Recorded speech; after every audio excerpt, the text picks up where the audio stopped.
Okay, माही पटेल नहीं है। कब से हमको खून निकल रहा है। Good evening sir. Very good evening. Sanja 18, Yashvi 38,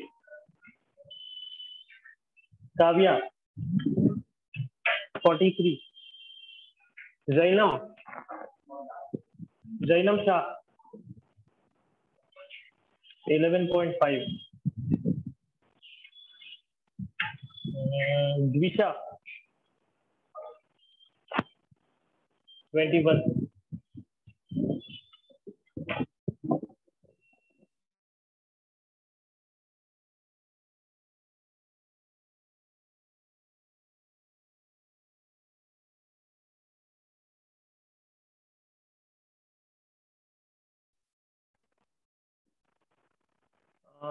बंसी 30.5, मेघ पटेल 31.5,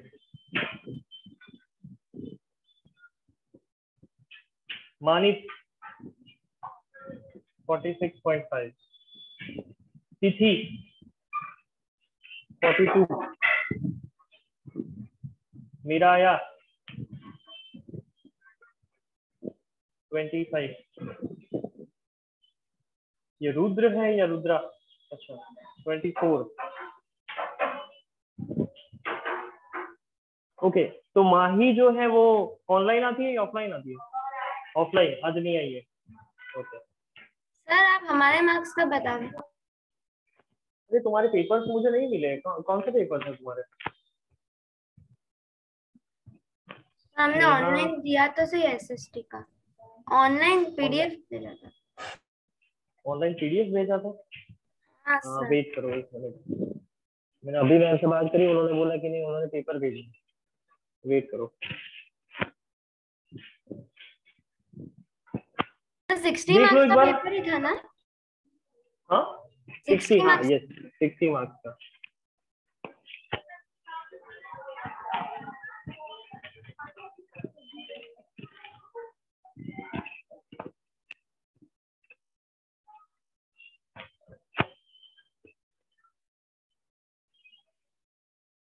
मैम ये लोग बोल रहे हैं ऑनलाइन पीडीएफ भेजी थी। वो तो मैंने आपको वीडियो वो तो लर्निंग में है जो। अच्छा ओके।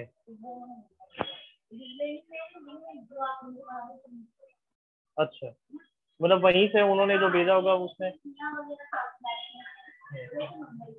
अच्छा ओके। ये स्नेहा। हाँ सर। और जो भी ऑनलाइन लोग जो ऑनलाइन लेक्चर्स ले रहे हैं, ई लर्निंग से पढ़ रहे हैं, तुम लोगों के पेपर्स मुझे मिले हैं पर मैंने चेक नहीं किए हैं, तो एक बार मैं चेक कर लूंगा, उसके बाद में तुम लोगों को मार्क्स मिल जाएंगे, ठीक है? ओके सॉल्व करवाता हूँ मैं। सर। अभी तक आपने जितना चेक किया उसमें से हाईएस्ट क्या है? हाईएस्ट मार्क्स है 52। हाईएस्ट मार्क्स है 52, अभी तक जितने लोगों ने एग्जाम दी है उसमें से सबसे हाईएस्ट है 52 और माही के हैं। चलो चेक कर लेते हैं पेपर सबसे पहले। हालांकि तुम लोगों को शायद मिल गई है आंसर की, फिर भी मैं एक बार चेक करवा देता हूँ। Who among the following formed the secret society of young Italy? Giuseppe Mazzini, ठीक है। फिर ell, the measuring unit in Germany was used to measure cloth. Cloth को मेजर करने के लिए एली यूज होता था, ठीक है। फिर Zollverein started in 1834 in Prussia, refers to custom union. ये ट्रेड यूनियन नहीं होता है, काफी सारे लोगों ने ट्रेड यूनियन लिखा है, कुछ लोगों ने फार्मर्स यूनियन लिखा है, नहीं, इट्स अ कस्टम यूनियन था, ठीक है। फिर what do the saints angels and Christ symbolize in the utopian vision? Utopian vision में क्या सिंबलाइज होता है? फ्रेटर्निटी अमॉन्ग नेशंस, मतलब नेशंस के बीच में भाईचारा होना चाहिए, ठीक है। ये लिबर्टी इक्वालिटी की फीलिंग तो जो वो फ्रेडरिक सोरियो जो था उसने डिस्क्राइब की थी, पर ये सेंट्स वगैरह वगैरह जो लोग थे उन लोगों ने तो यूटोपियन विजन में क्या बताया था कि फ्रेटर्निटी होनी चाहिए, भाईचारा होना चाहिए among nation. Who were the junkers? Junkers मतलब लार्ज लैंड ओनर्स, ठीक है। काफी सारे लोगों ने एरिस्टोक्रेसी लिखा हुआ है, कुछ लोगों ने वीवर्स लिखा हुआ है, ठीक है। फिर विच ट्रीटी रिकॉग्नाइज्ड ग्रीस? अब ग्रीस को इंडिपेंडेंट कौन सी ट्रीटी? ट्रीटी ऑफ कॉन्स्टेंटिनोपल 1832 में, ठीक है। By which of the following treaties was the United Kingdom of Britain? United Kingdom of Britain कब बना था? स्कॉटलैंड एंड इंग्लिश के बीच में जब समझौता हुआ था, ठीक है, ट्रीटी हुई थी, तो वो ट्रीटी कौन सी थी? एक्ट ऑफ यूनियन 1707 में, ठीक है। यहाँ पे कुछ लोगों ने ट्रीटी ऑफ वियना लिखा है, कुछ लोगों ने ट्रीटी ऑफ वर्सेलिस लिखी है, ठीक है। नहीं, तो एक्ट ऑफ यूनियन ही है ना? हाँ, एक्ट ऑफ यूनियन है, 1707 एक्ट ऑफ यूनियन, ठीक है। Which of the following group of powers collectively defeated Napoleon? Napoleon को किसने डिफीट किया था? तो Austria, Prussia, Russia and Britain, ये 4 लोग थे इन्होंने, मतलब सी ऑप्शन आएगा। यस, ब्रिटेन लास्ट में नहीं बना था, वो तो तुमको दिया है लास्ट में। बाकी ब्रिटेन तो सबसे पहले रिवॉल्यूशन ब्रिटेन में हुआ था, उसके बाद में अमेरिकन रिवॉल्यूशन हुआ, उसके बाद में फ्रेंच रिवॉल्यूशन हुआ। हम लोग ने पढ़ा था ना कि 1707 का एक्ट ऑफ यूनियन था। अब ये रिवॉल्यूशन, फ्रेंच रिवॉल्यूशन कब हुआ? 1789 में।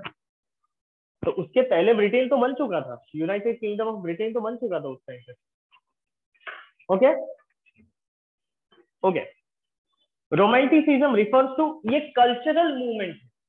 हमेशा समझो रोमांटिसिज्म की बात आती है तो क्या होता है? पोएट्री, प्रोज, ठीक है, ऑथर्स, ये सारे लोग क्या करते हैं? कल्चर को डिफाइन करते हैं, समझे? वो कल्चर को डिफाइन करके फिर वो किस तरह से कल्चर होना चाहिए, किस तरह से कल्चरल मूवमेंट होनी चाहिए ताकि हम लिबर्टी, इक्वालिटी, फ्रेटर्निटी मेंटेन कर पाए, ठीक है, यहाँ पे। तो वो cultural movement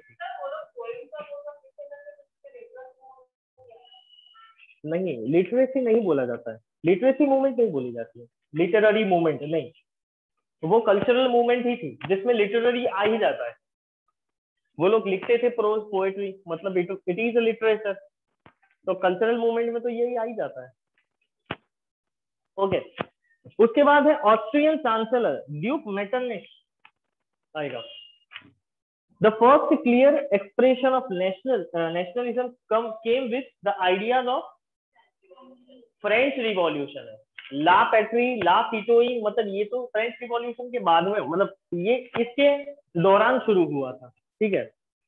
the civil code of 1804, कहीं काफी ज्यादातर लोगों ने ऐसा लिखा है नेपोलियन कोड नहीं, नेपोलियनिक कोड ऐसा लिखा जाता है, ठीक है। उसमें मैंने हाफ मार्क्स कट किया है, काफी सारे लोगों के हाफ मार्क्स कट किए। नेपोलियनिक कोड है,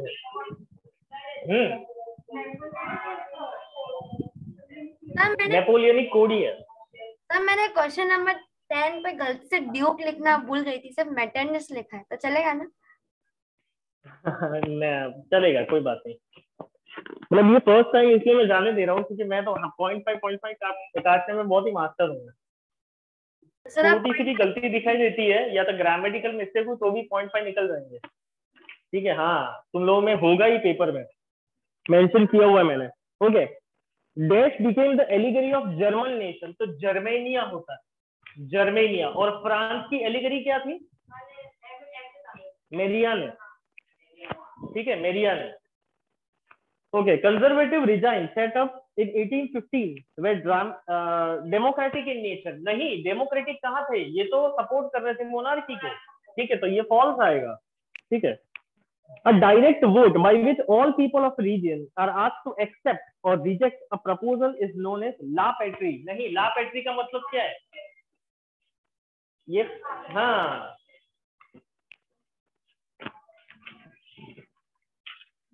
okay.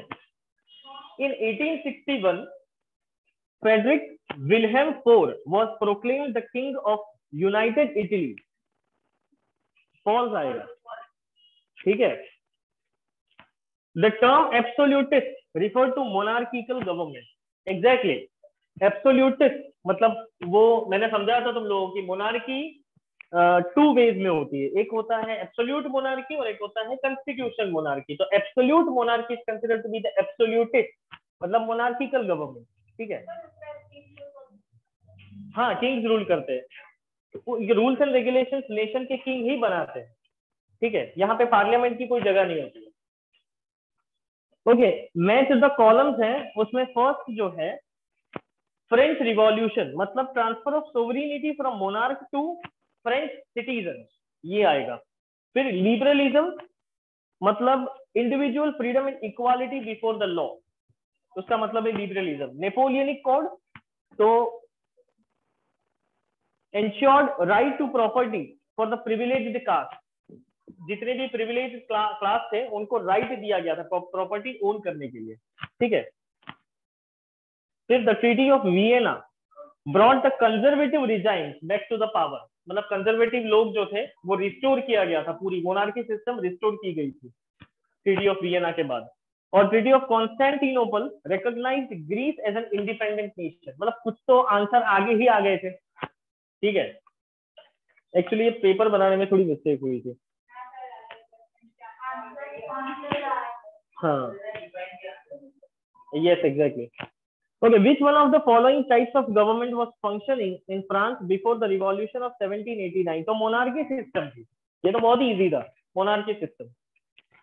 Which of the following countries is considered as the cradle of European civilization? European civilization का क्रेडल मतलब ग्रीस। ठीक है, और फिर उसके बाद में वो कॉन्स्टेंटिनोपल की ट्रीटी हुई, उसके बाद में ऑटोमन एम्पायर से वो रिलीज हो गया और ग्रीस एक बड़ा सा नेशन बना। ठीक है, फिर आता है Frederic Sorrieu was a French artist, कुछ नहीं था, उतना ही था, French artist. A large part of the Balkans was under the control of Ottoman Empire। Balkan state जो ओटोमन एम्पायर के अंडर में थे, और लास्ट में जब ये सब खत्म हो गया, फ्रेंच रिवॉल्यूशन खत्म हो गया, उसके बाद में सभी वहीं पे कॉन्सेंट्रेटेड थे बाल्कन स्टेट को लेने के लिए। ठीक है, The Treaty of Constantinople of 1832 recognized Greece as an independent nation। Yes, exactly. True. Giuseppe Mazzini formed a secret society called Young Italy। First, सबसे पहला क्वेश्चन, उसका आंसर यंग इटली किसने बनाई थी? गिuseppe Mazzini ने। ठीक है, true. Who was Frederick Sorio? A French artist who visualized। अब यहाँ पे तुम लोगों को ये भी लिखना था,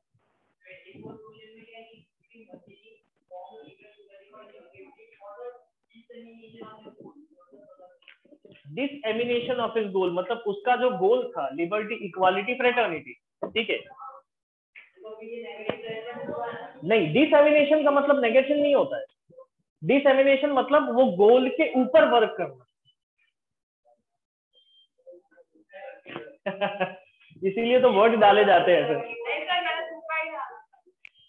एक्चुअली इसीलिए ये सारे वर्ड जो है वो डाले जाते हैं, तो क्या, ताकि जो एग्जामिनर होता है वो मतलब जब एग्जाम देता है ना, तब ऐसे वर्ड्स होते हैं ना, तो डिस या तो डिस वाले जो भी वर्ड्स होंगे तो उससे पता चलेगा मतलब ये नेगेटिव सेंटेंस हो गया, तो वहां पे फॉल्स लिख क्या हो गया। एक्चुअली ऐसा नहीं होता है। Okay, who was Frederick Sorio? Frederick Sorio was a French artist. अब यहाँ पे तुमको ये भी लिखना था कि उसने कोई पेंटिंग बनाई थी, ठीक है, और जो पेंटिंग विजुअलाइज क्या करती थी, लिबर्टी, इक्वालिटी एंड फ्रेटर्निटी, ये तीन कंसेप्ट जो थे फ्रेंच रिवॉल्यूशन के, ये भी लिखना था साथ, ठीक है। फिर what is refer to as absolutism? Absolutism मतलब कि मोनार्किकल गवर्नमेंट, जहां पे किंग जो है उसकी एब्सोल्यूट मोनार्की होती है, ठीक है, और वही सारे रूल्स एंड रेगुलेशंस बनाता है, सिंपल।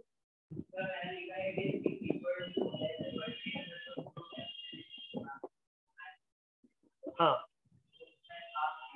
हाँ, हाफ मार्क इसीलिए क्योंकि उसको सही तरीके से तूने प्रेजेंट नहीं किया है।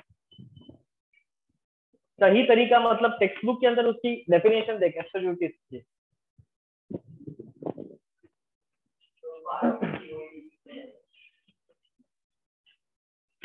Okay, define nation. क्या होगी नेशन की डेफिनेशन? अच्छा एक मिनट, किसको 1 मार्क मिले देखो नेशन में?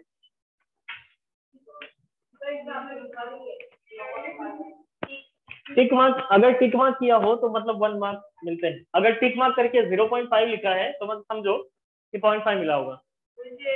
किसको 1 मार्क मिला है? मिला है, बताओ।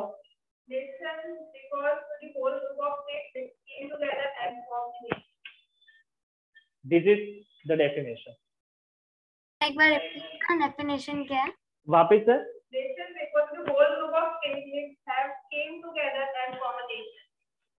समझे?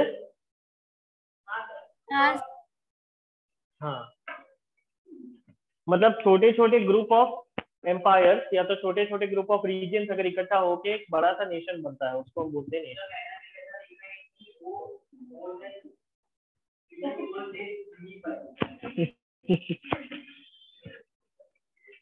Okay, what was the concept of nation state? किसको 1 मार्क मिला है? यस,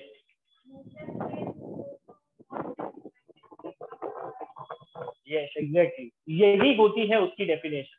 मतलब डिफरेंट स्टेट गवर्नमेंट से उसको रूल कौन करता है? सेंट्रल गवर्नमेंट, जिसको बोलते हैं नेशन स्टेट, ठीक है।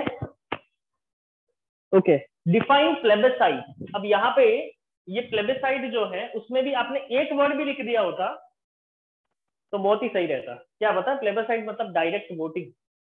सर, इसका पहले दे रखा था ना ऊपर, सेम टू सेम। हाँ नीचे था या फिर ऊपर कोई same to same question sir दे रखा था और ट्रू और फॉल्स में पूछा था? हाँ, ट्रू और फॉल्स में पूछा था। प्लेबिसाइड मतलब कि डायरेक्ट वोटिंग, डायरेक्टली वोट ही करना है, ठीक है, उसका मतलब है plebiscite. Okay, what was the major change that occurred in the political and constitutional scenario due to French Revolution in Europe? इसमें क्या आएगा? Yes, exactly. Transfer of sovereignty to, sorry, monarchy system to sovereignty, और उसके बाद में फिर dictatorship, उसके बाद में वापस रिपब्लिक, ये था। Transfer from monarchy to sovereignty, उसके बाद में फिर डिक्टेटरशिप, उसके बाद में फिर रिपब्लिक, ये था उसका concept. Which of the following is an example of horizontal sharing of power? इसका आंसर है power sharing between different organs of the government. Horizontal मतलब यूं टेढ़ा, वर्टिकल मतलब सीधा। अगर हम टेढ़े की बात करते हैं तो डिफरेंट ऑर्गन, लास्ट लेक्चर में मैंने पढ़ाया था तुम लोगों को, लेजिस्लेचर, एग्जीक्यूटिव एंड जुडिशियरी, ठीक है, this is horizontal power sharing. Option B ना? Option B, yes. Who elect the community government in Belgium? अब ऑब्वियस बात है, कम्युनिटी ग्रुप के लीडर्स होंगे, वही करेंगे, ठीक है। तो people belonging to one language community only, A option. 33, the communist government signifies the powers of the government regarding cultural, educational and language related issue. Community government क्या सिग्निफाई करती है? लैंग्वेज, फिर कल्चर, ये सारी चीजें, ठीक है। द वर्ड एथनिक, एथनिक मतलब कि social division, among shared culture, जितने भी लोग अलग अलग कल्चर के होते हैं, ठीक है, उसका प्रॉपर कंपोजिशन क्या होता है, एथनिक होता है, ठीक है। इसका आगे भी एक मिल ही गया था, इसका आंसर आगे था ही। Okay, power sharing is the very spirit of democracy, मतलब अगर डेमोक्रेसी की बात करते हैं तो सबसे पहला, it is the spirit of democracy.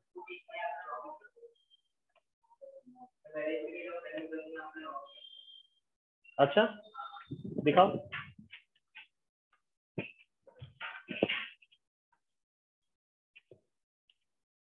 Okay कोई बात नहीं, हाँ देख लेंगे। Sinhala was recognized as the only official language by Act of 1956.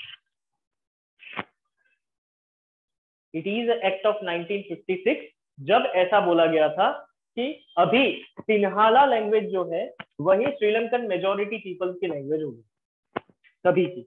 And Sinhala will become after Act of 1856, Sinhala is considered to be the official language of Sri Lanka. हाँ पर act लिखना था यहाँ पे, नहीं, पर अगर आपने ऐसा भी लिखा होता ना कि imposed by Sri Lankan government by act of 1956,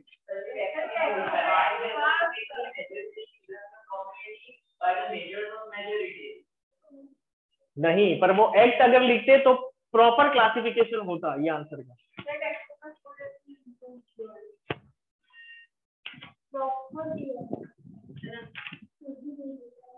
okay, a government of the entire country is usually called, ये होती है federal government, this not central और यूनियन।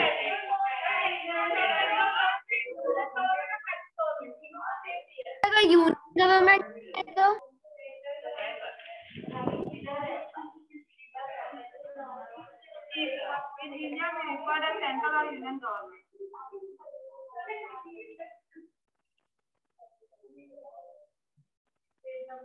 ओके चलो, जिन्होंने सेंट्रल यूनियन गवर्नमेंट लिखा उनको मिल जाएगा मार्क्स। यूनियन सही है ना? हाँ यूनियन सही है, वो इंडिया में यूनियन बोला जाता है उसको। A belief that the majority community should be able to rule country in whichever way they want by disregarding the wishes and needs of minority is known as majoritarianism, ठीक है। Majoritarianism का concept कहाँ था? श्रीलंका में। Power sharing is distribution of powers at only one level of government, नहीं, कभी भी one level of government पे पावर डिस्ट्रीब्यूशन नहीं होता है, मतलब false. Power sharing arrangement among the different organs of the government is known as horizontal power sharing. Yes, exactly, ऊपर ही था। True. Belgium successfully solved its problem by community government. Exactly. इसलिए तो उसको accommodation बोला जाता है, ठीक है।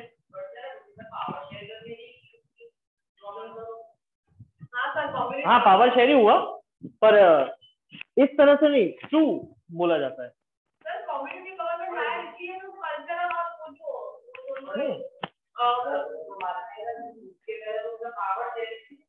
नहीं नहीं, सबसे बड़ा प्रॉब्लम क्या था बेल्जियम में कि जो एथनिक ग्रुप थे उसके बीच में ये केओस था, तो वो प्रॉब्लम, वो सबसे बड़ा प्रॉब्लम बोला जाता है। कोई भी एक नेशन में जब पावर शेयरिंग होता है तो सबसे बड़ा प्रॉब्लम क्या होता है? कम्युनिटी का। तो कम्युनिटी गवर्नमेंट से ही उन्होंने अपना जो था वो सॉल्व किया था, तो मतलब इट इज ट्रू। फिर मैच द कॉलम वापस, कोएलिशन गवर्नमेंट मतलब government of more than 2 political parties, मतलब लास्ट लेक्चर में ही सिखाया था कोएलिशन गवर्नमेंट, ठीक है। फिर सिविल वॉर, सिविल वॉर का क्या कंसेप्ट है? यस, अ violent conflict between opposing groups, दो अपोजिट ग्रुप्स होते हैं उसके बीच में वायलेंट कॉन्फ्लिक्ट होती है, उसको हम बोलते हैं सिविल वॉर या तो कम्युनलिज्म, ये भी बोल सकते हैं। फिर check and balances, each organ of the government checks the other. Check and balance मतलब लेजिस्लेचर जो है वो एग्जीक्यूटिव को चेक करेगी, बैलेंस करेगी, जुडिशियरी सिस्टम जो है वो दोनों को चेक एंड बैलेंस करेगी, ठीक है, this is check and balance. और लास्ट वाला कम्युनिटी गवर्नमेंट मतलब पावर में also be shared amount, yes, different social groups. Okay, choose the correct option. Power sharing is desirable because it helps to reduce possibilities of conflict. Yes. System of checks and balances means put a check on the exercise of unlimited powers of the organs of the government by maintaining a balance of power among various institutions. ठीक है, मतलब किसी भी एक particular organ को unlimited power वो manifest ना कर पाए, इसलिए वो चेक्स एंड बैलेंस रखते हैं. ठीक है.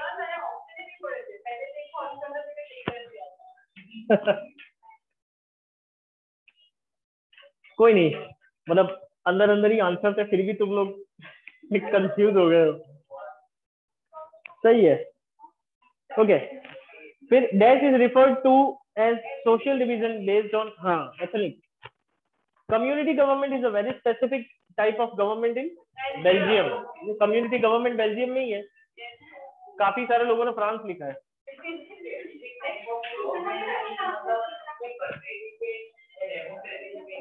नहीं, country country country Belgium. Community government Belgium में ही है.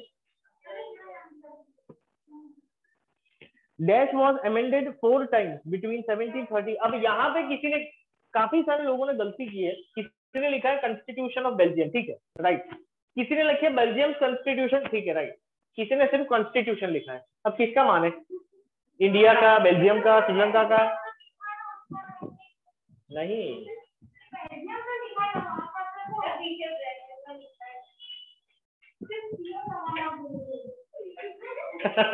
नहीं चलता है.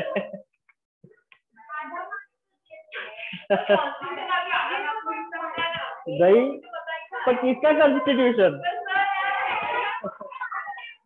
नहीं नहीं नहीं, अकेले कॉन्स्टिट्यूशन लिखते हो. किसका कॉन्स्टिट्यूशन? पर मैं इंडिया का समझू, बेल्जियम का समझू, किसका समझू? लिखा है बेल्जियम. कहाँ लिखा है? सिर्फ बेल्जियम लिखा है.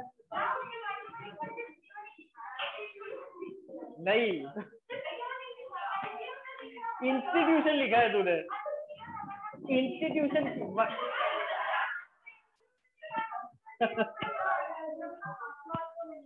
नहीं, किसी का हाफ मार्क नहीं. अगर मार्क दे दूंगा तो वापस से गलती करोगे. नहीं, हाँ तो अच्छा याद रहेगा अभी. Okay. 2 languages spoken in Sri Lanka are English and Sinhalese. नहीं, सिन्हालीज सिर्फ सिन्हालीज ही है. False. In which continent is Belgium? Easy है. यूरोप.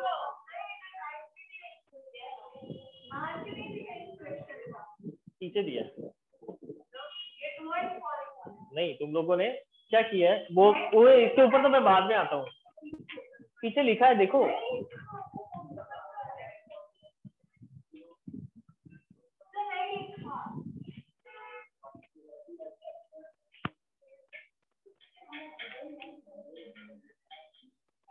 अच्छा, ये वाला 48. ओके.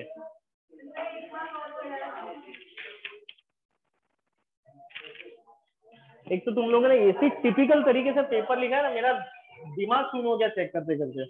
पता है तुम लोगों को, मुझे पेपर चेक करने में इतनी देर नहीं लगती. Maximum 1 hour. तुम लोगों का पेपर सुबह से लेके बैठा हूँ, शाम के अभी 5:30 बजे तक पेपर चेक किए मैंने. सुबह से लेके बैठा हूँ. क्या हार्ड पेपर है. हाँ, मतलब कैसा पेपर लिखा है. I couldn't understand. मतलब ये इस तरह से पेपर कैसे लिखते हो तुम लोग? ये आधा यहाँ, आधा यहाँ, आधा यहाँ, आधा यहाँ. मतलब 1 से 10 यहाँ देख लेगा, फिर 11 से 20 यहाँ देख लेगा. अभी मैं तुम लोगों को सिखाता हूँ इस तरह से पेपर लिखना. ऐसा नहीं होता है. कंटाला, इसमें अगर कंटाला करोगे तो फिर आगे क्या करोगे? वो 100 मार्क्स के पेपर में क्या होगा तुम्हारा? ओके, चलो next. Name the countries with which Belgium share its boundary. France, Germany, Netherland and Luxembourg. किसी ने 2 लिखे हैं तो भी 0.5 दे दिया है मैंने. फिर भी 0.5 दिया है. हाँ. Okay. What does the word ethnic signify? Ethnic मतलब social division based on shared culture. ऊपर ही है. तो ऊपर फिलिंग द में दिया था ना क्वेश्चन. हाँ हाँ. आधे तो सब सेम ही दिए ना. हाँ, बहुत सारे क्वेश्चन जो है वो सेम ही है. Where does the majority of population of Belgium live? Flemish region. Yes.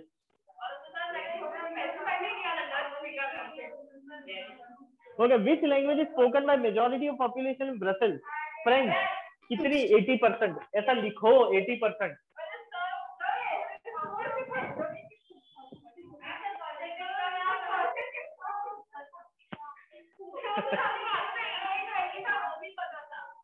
Okay.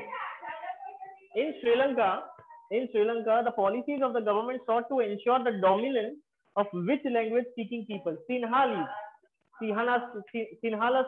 speaking people. फिर what does the term majoritarianism signify? आगे ही है.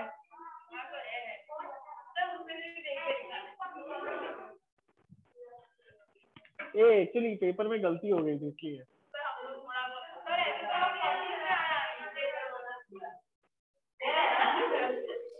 What is the religion of Sri Lanka? Buddhism. किसी ने तो जैनिज्म भी लिखा है, मतलब बहुत सारे रिलीजन लिखे हैं. वाह रे वाह, सही है.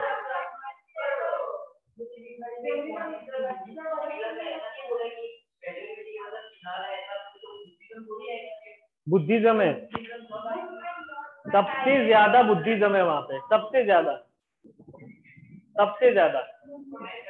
More than 90% people are following Buddhism in Sri Lanka.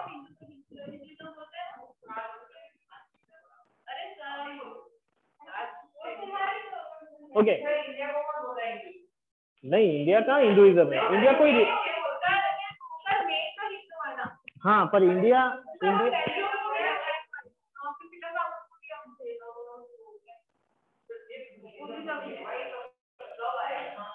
नहीं, ऐसा नहीं होता है कि यूजुअली क्या होता है कि काफी सारे जो कंट्रीज हैं या तो नेशंस हैं, वो एक्चुअली उनकी एथनिक कल्चर पे बाइफरकेट हुए. कुछ लोग हैं, कुछ नेशंस ऐसे हैं कि जो रिलीजन के बेस पे बाइफरकेट हुए. ठीक है. जैसे कि हम इंडिया की बात करें तो इंडिया के अंदर सेक्युलरिज्म है. मतलब इंडिया के कॉन्स्टिट्यूशन में भी लिखा हुआ है कि वर्ड सेक्युलर का मतलब होता है कि a country which do not follow any of the religion, particular religion. ठीक है. मतलब आप इंडिया को ऐसा नहीं बोल सकते हो कि हिंदुइज्म फॉलो करवा रहा है, नहीं, या तो कर रहा है, नहीं. इंडिया कोई रिलीजन फॉलो नहीं कर रहा, सारे रिलीजन एक्सेप्ट करता है वो.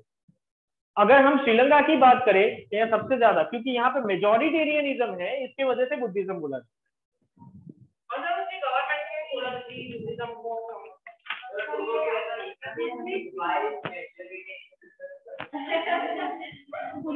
अबे नहीं, मतलब नहीं ऐसे इतना अच्छे से क्लैरिफिकेशन दे देगा तो फिर कोई भी 5th स्टैंडर्ड का भी बच्चा लिख लेगा आंसर. क्या हुआ?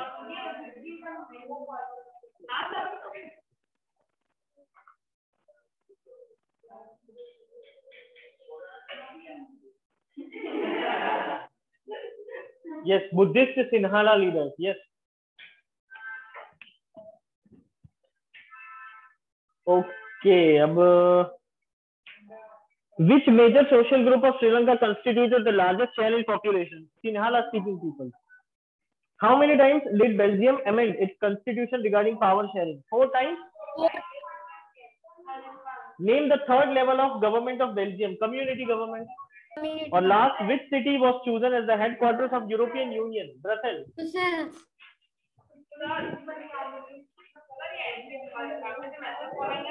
हाँ.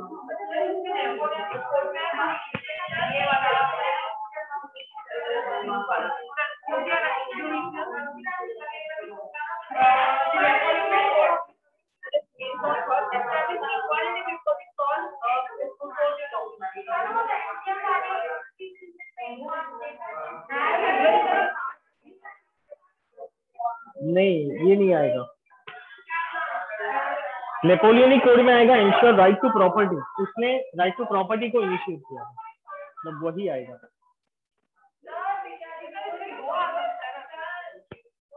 दो नहीं आ सकता.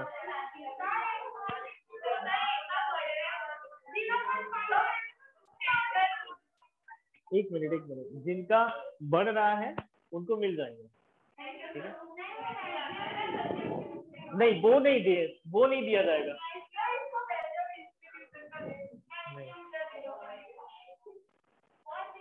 वो आधा लिखा हुआ उसमें 0.5 भी नहीं मिलेगा और 1 भी नहीं मिलेगा, नहीं मिलेगा उसमें।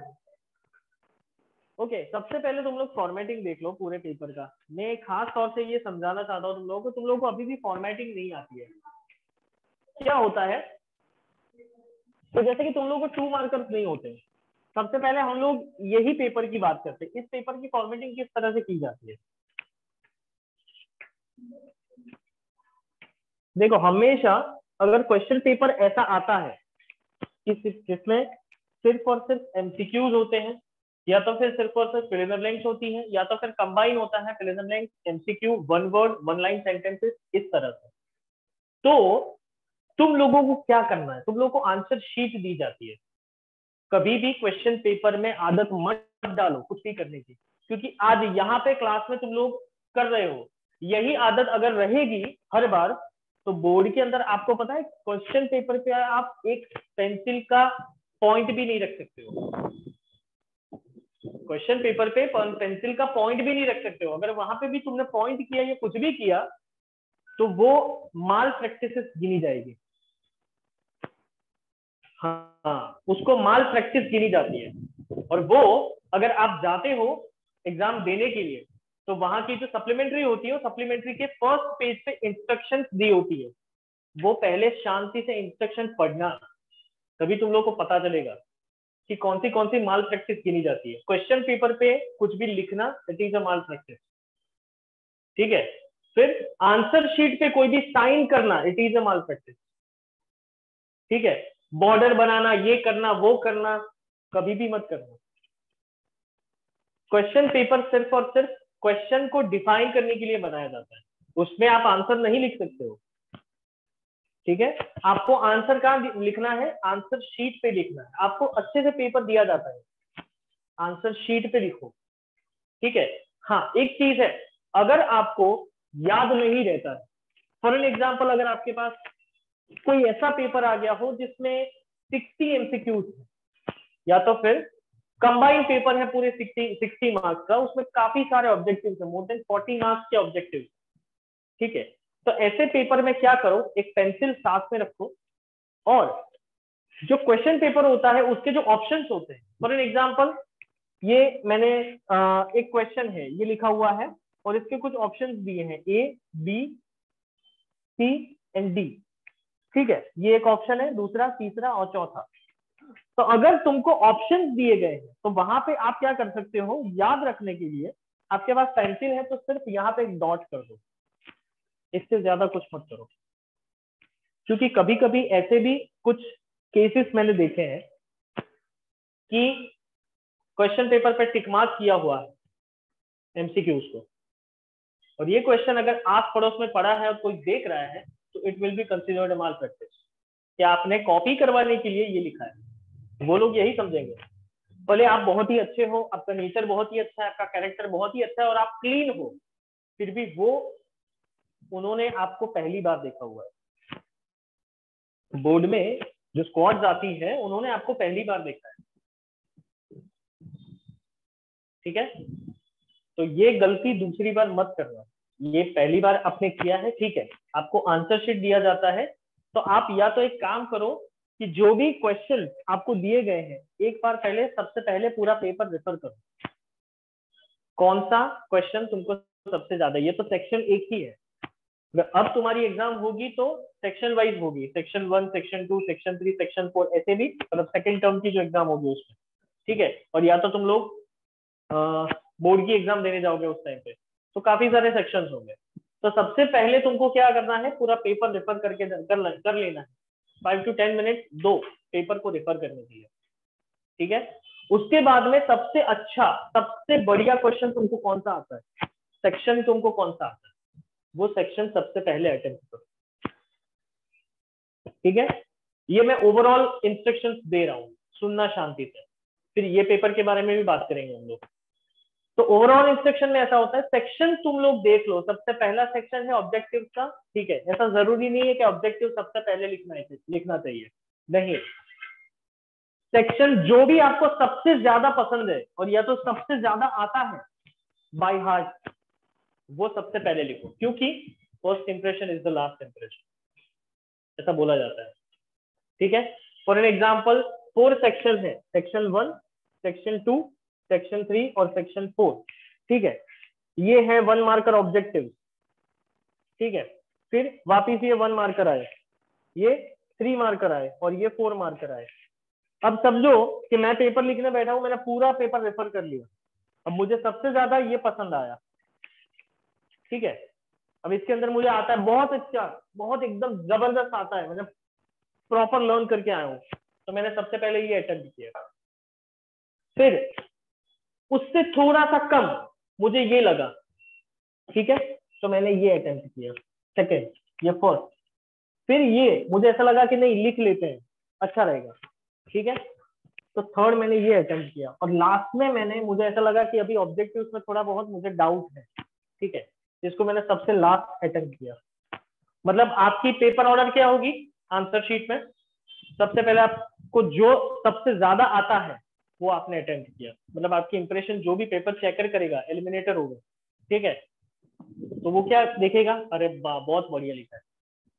उसके बाद में धीरे धीरे आपकी इंप्रेशन जो है, तो पहली इंप्रेशन अगर जो दिमाग में पड़ जाती है, मतलब ये बहुत ही अच्छा लिखती है या तो बहुत ही अच्छा लिखता है, ठीक है, उसके बाद में आपकी इंप्रेशन वही की वही रहेगी।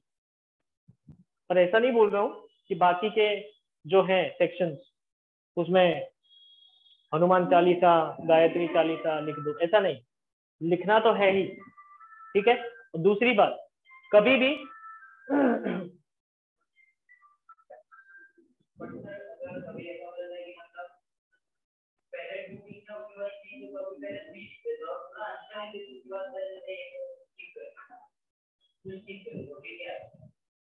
टू स्किप मतलब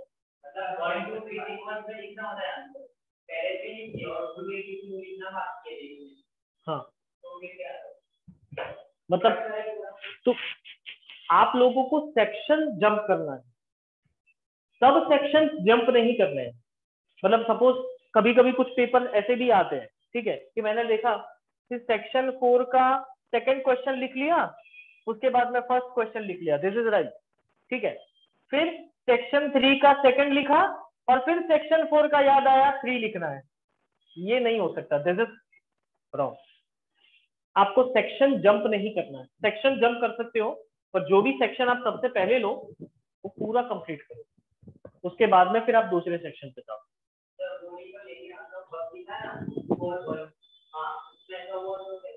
उसमें ऐसा हुआ मतलब, इसमें तो आप कोई भी ऑर्डर में लिख सकते हो, आपको सबसे पहले थर्ड, हाँ, आपको सबसे पहले थर्ड अच्छा लगा तो आपने थर्ड लिख लिया, फिर सेकंड अच्छा लगा तो सेकंड लिख लिया, फिर फर्स्ट लिख लिया, या तो फिर 1 2 3, या तो 3 2 1, या तो 2 3 1, कुछ भी हो सकता है, या 1 3 2, कुछ भी हो सकता है। हाँ, और जो भी सेक्शन आप अटेम्प्ट कर रहे हो उसको मेंशन करो ऊपर कि ये सेक्शन मैं अटेम्प्ट कर रहा हूँ और इसका नंबर ये है, क्वेश्चन नंबर ये है। मैंने काफी सारे पेपर ऐसे भी देखे हैं कि जो सेक्शन मेंशन करते हैं क्वेश्चन नंबर या आंसर नंबर मेंशन नहीं करते हैं, तो क्या समझे, ठीक है, कुछ समझ में नहीं आता पेपर अगर आपको दे दिया जाए तो पता ही नहीं चलेगा। पूछा है श्रीलंकन गवर्नमेंट के लिए, लिखा है ब्राजील का या बेल्जियम का, ठीक है, तो पता ही नहीं चलेगा। तो इस तरह से आप सेक्शन जंप कीजिए, सब सेक्शन जंप मत कीजिए। मतलब क्वेश्चन को जंप करना है तो कर सकते हैं, पर पूरा क्वेश्चन को, पूरे सेक्शन को अटेम्प्ट करो, उसके बाद में फिर दूसरा सेक्शन आप लीजिए, ठीक है। तो ये है पेपर फॉर्मेटिंग प्रॉपर, ठीक है। अब ये पेपर की बात करते हैं। तो जैसे कि मैंने अभी ये पेपर तुम लोगों को दिया, ठीक है, पेपर पहले देख लो, अच्छे से देख लो, पर पेपर पे अटेम्प्ट करने की जरूरत नहीं है, ठीक है, पेपर पे अटेम्प्ट नहीं करना है, क्वेश्चन देख लो, आंसर शीट पे लिखो। अब आंसर शीट में भी कैसे लिखना है वो मैं तुम लोगों को बता दूं। फॉर एन एग्जाम्पल कि ये वाला जो है क्वेश्चन पेपर, उसमें फर्स्ट आंसर मुझे लिखना है, मैंने फर्स्ट से ही शुरू किया है, ठीक है। तो चलो फर्स्ट मैंने लिखा है, फर्स्ट का आंसर है बी, गेसिपी मजीनी, ठीक है। तो मैं क्या लिखूंगा, यहाँ पे सबसे पहले तो हेडिंग मारूंगा 1 नंबर, ठीक है, फिर 1 नंबर का क्वेश्चन लिखने की कोई जरूरत नहीं है, लोग टाइम पास करने के लिए क्वेश्चन लिखते हैं, नहीं, टाइम पास नहीं करना है हमको, ठीक है। क्या करना है, सीधा इसका ऑप्शन क्या है, तो बी ऑप्शन, और लिखो यहाँ पे जेसीपी मजीनी, इस तरह से लिखना है, समझे? कुछ लोग क्या करते हैं, हाँ ए लिख लिया सेकंड में, फिर थर्ड में डी, हाँ फिर फोर्थ में ई, बस ये क्या है? हम लोग आइडेंटिफाई नहीं कर पाते क्योंकि हमारे पास ज्यादातर ये एक पेपर आता है। अब ये एक पेपर को इवेल्युएट करने के लिए दिमाग में बैठ जाएगा कि फर्स्ट में ये आंसर है, सेकंड में ये आंसर है, क्योंकि हमने ही पेपर बनाया होता है, हमको पता होता है कि ये वाले क्वेश्चन में ये आंसर है। पर आप इस तरह से लिखोगे तो वी कैन नॉट आइडेंटिफाई कि ए कौन सा है, बी कौन सा है, सी कौन सा है, ये आप लोग भी आइडेंटिफाई नहीं कर पाओगे। ठीक है, तो लिखना कैसे है, आपने ए लिखा, बी ऑप्शन लिखा फर्स्ट आंसर का, तो यहाँ पे लिखो आंसर गिसिपी मजीन। ठीक है, पता चला? अच्छा, कोई फिल इन द ब्लैंक्स है, मान लो कोई फिल इन द ब्लैंक्स पकड़ते अपने, हाँ 10th वाला,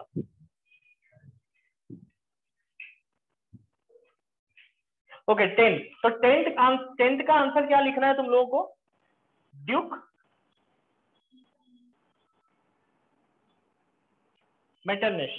ठीक है, ये आंसर लिख लिया 10th का, इसके नीचे अंडरलाइन कर दो, तो हमें पता चले ये फिल इन द ब्लैंक्स का जो आंसर, जहां पे जो डैश है वो डैश का आंसर इसमें लिखा है। या तो अगर डैश करनी हो तो डैश कर सकते हो, ज्यादातर करो तो बहुत ही बढ़िया रहेगा, नहीं करना है तो कोई बात नहीं, डैश रब भी कर सकते हो, सिर्फ आंसर लिखो। ठीक है, और ट्रू और फॉल्स की बात करते हैं। ज्यादातर क्या होता है कि कुछ एमसीक्यू टाइप ट्रू और फॉल्स आते हैं, तो उसमें ए ऑप्शन रहता है ट्रू का, बी ऑप्शन रहता है फॉल्स का, और सी ऑप्शन रहता है नन ऑफ दिस का। ठीक है, या तो नन ऑफ द अबाउ। तो इसमें क्या करना है आपको, जैसे कि ऐसा कोई आ जाए ऑप्शन, ठीक है, तो इसमें आप लोगों को ऐसा करना है कि सपोज फॉर एन एग्जांपल यहाँ पे ए है और ये फॉल्स है, तो यहाँ पे लिखो बी और साइड में लिखो false. This is the pattern. ठीक है, अगर मान लो कि कोई भी सेंटेंस ऐसा है जहां पे ऐसे ऑप्शन नहीं दिए पर यहाँ पे ऐसा लिखा है ट्रू और फॉल्स, तो इसमें क्या करोगे? तो फॉर एन एग्जांपल यहाँ पे दिया है 14th क्वेश्चन देख लो, conservative regime setup in 1815 were democratic in nature. ठीक है, तो यहाँ पे ट्रू या फॉल्स, तो इसमें क्या करोगे? नंबर लिखोगे 14 और यहाँ पे लिखोगे फॉल्स।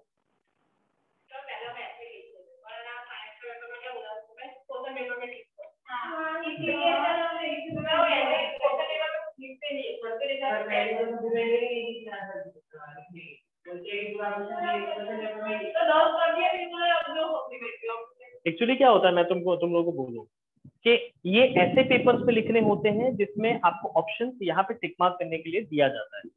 ठीक है, फॉर एन एग्जांपल अगर ये 60 मार्क का पेपर अगर पूरा एमसीक्यू होता तो आप ये क्वेश्चन पेपर पे टिक मार्क कर सकते हो। It will be easier for us कि हम सीधा ऑप्शंस देख के सीधा टिक मार्क करके जाने देते हैं। ठीक है, पर यहाँ पे क्या हुआ है, फॉर एन एग्जांपल ये देखो, ये माही का पेपर है, तो माही के पेपर में क्या हुआ था कि ऑप्शंस में भी टिक मार्क किए हुए, ठीक है, यहाँ पे फिल इन द ब्लैंक्स में भी लिखा हुआ है, इवन इसने क्वेश्चन आंसर्स भी लिखे हुए हैं इस तरह से, ये देखो। अब this is the wrong way. अब समझो कि यहाँ पे आप लिख रहे हो, मेंशन कर रहे हो 30 नंबर का क्वेश्चन का आंसर, और हम लोग यहाँ सीरीज में देखते, ऊपर कभी नहीं देखते, नीचे कभी नहीं देखते, पीछे कभी नहीं देखते। ठीक है, ये मेहनत बढ़ जाती है, तो this is not the way. Even आप लोगों ने जो लिखा है that is also not the way. मतलब कि आप 1 से 5 क्वेश्चन यहाँ अटेम्प्ट कर रहे हो, फिर 5 से लेकर 10 तक आप पीछे आंसर शीट में लिख रहे हो, फिर 11 से लेकर 15 तक यहाँ पे लिख रहे हो, फिर आप 25 से लेकर 22 तक, 25 से लेकर 35 तक पीछे लिख रहे हो। मतलब हमको क्या करना पड़ता है ना, अच्छा हुआ पेपर नहीं फटा, यूं यूं यूं यूं यूं यूं, एक पेपर को चेक करने के लिए मैक्सिमम 5 मिनट चाहिए।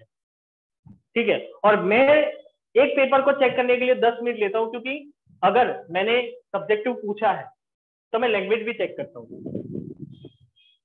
ठीक है, तो मुझे देर लगती है, पर ऐसे पेपर में समझो 11 बजे बैठा था, 5:30 बजे खड़ा हुआ, हाँ खाने बैठा था आधा घंटा, क्योंकि दिमाग तो यही था पेपर चेक करना। कितने पेपर थे गिन लिए आपने? इतने पेपर थे सिर्फ, अब इतने पेपर चेक करने मुझे हार्डली 1 to 1.5 आवर लगता है, ठीक है। अब इतने पेपर को चेक करने के लिए मुझे कितना टाइम लगा, क्योंकि ये बार बार जंबल करना पड़ता था पेपर, आधा इसमें लिखा है, आधा उसमें लिखा है, आधा इसमें, आधा उसमें, आधा इसमें। डोंट डू दिस वे, ठीक है। आप एकदम इजी तरीका में मैंने यहाँ पे तुम लोग को दिखाया, और आपको पेपर मिलता है, यहाँ पे आंसर शीट मिलती है, बहुत ही बढ़िया आंसर शीट मिलती है तुम लोगों को, ठीक है। पेपर तो फाड़ के स्टेपल करने की जरूरत नहीं होती है, ठीक है।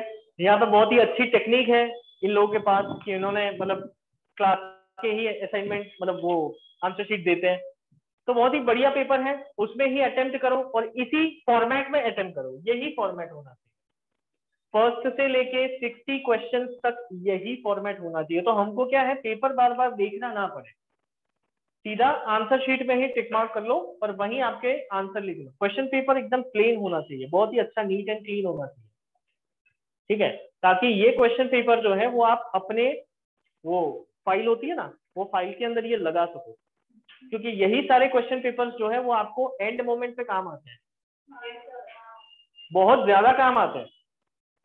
यही सारे क्वेश्चन पेपर्स आप एक बार रेफर कर लो, और उसमें अगर लिखा ना हो तो और अच्छा, कोई टिक मार्क किया ना हो तो और अच्छा, क्योंकि लास्ट टाइम पे जब आप रिवीजन हो जाए उसके बाद में खुद को इवेल्युएट करने बैठते हो ना, तो ये सारे पेपर काम आते हैं, ठीक है। तो नेक्स्ट टाइम से ये याद रखना कि इस तरह से नहीं होना चाहिए, ठीक है। मार्क्स, हाँ ठीक है, लाओ रेड पेन है किसी के पास, लाओ।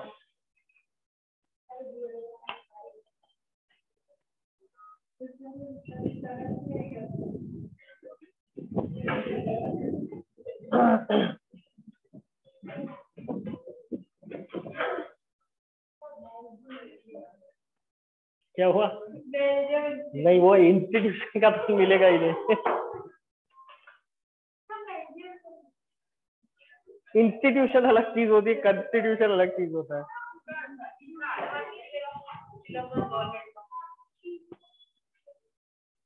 कौन सा?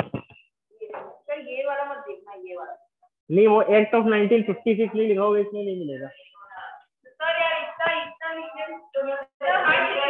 लाओ लाओ फटाफट लाओ, पेन दे दो, हाँ। और जितने भी मार्क्स किसी के बढ़ रहे हैं, किसमें है 1 मार्क्स? 0.5 तो मिलना चाहिए ना। नहीं, एक बार काटूंगा तो तुम लोगों को पता चलेगा ना।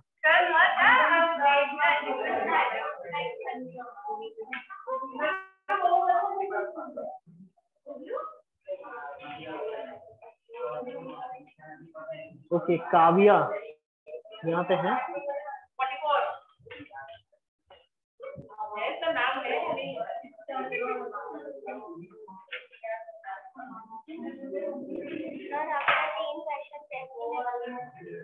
कौन से 3 क्वेश्चन?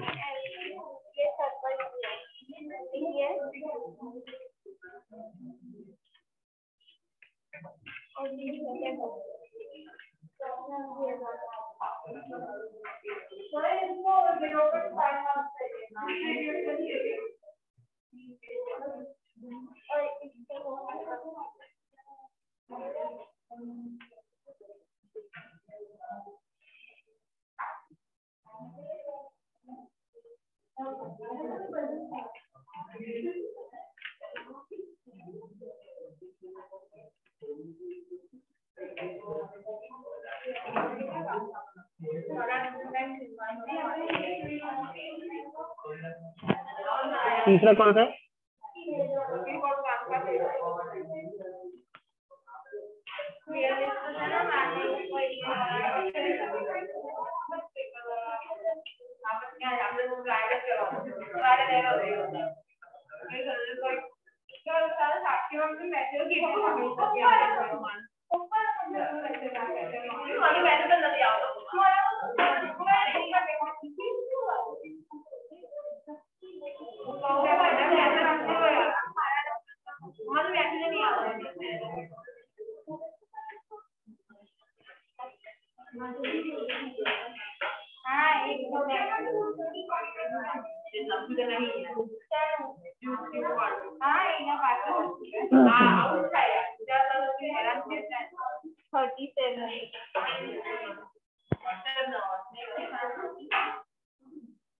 और सर ये वाला सही है, ये जो है इसमें की डेफिनेशन 0.5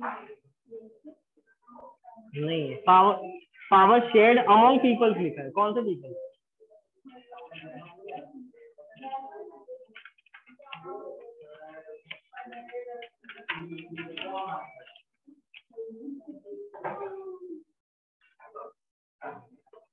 PC 43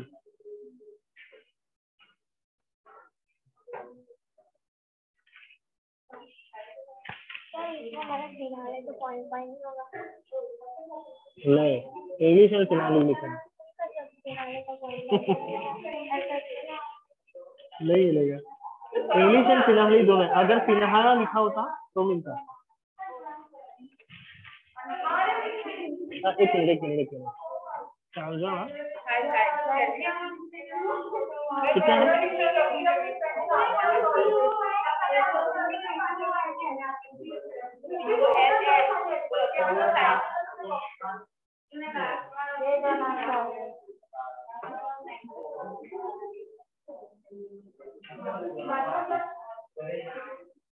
नहीं यहाँ पे 0.5 यशवी कितने? 39।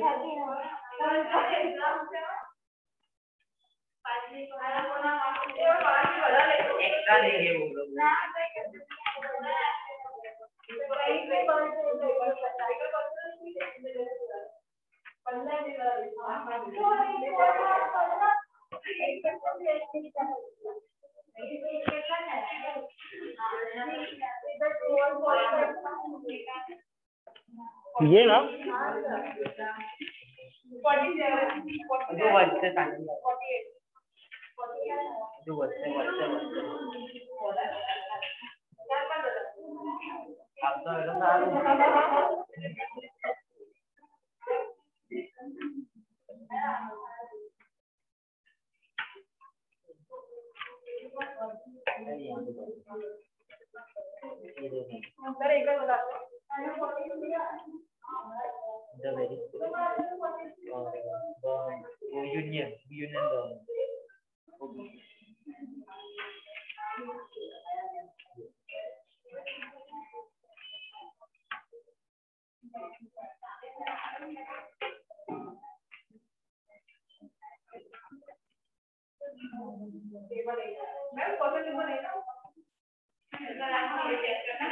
मानी 48.5 ना।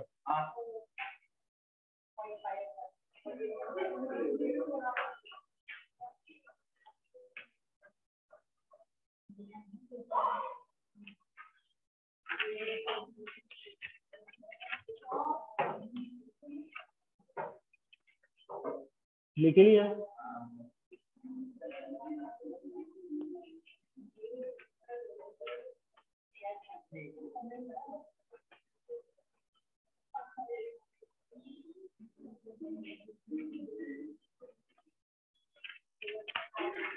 खत्म सबका।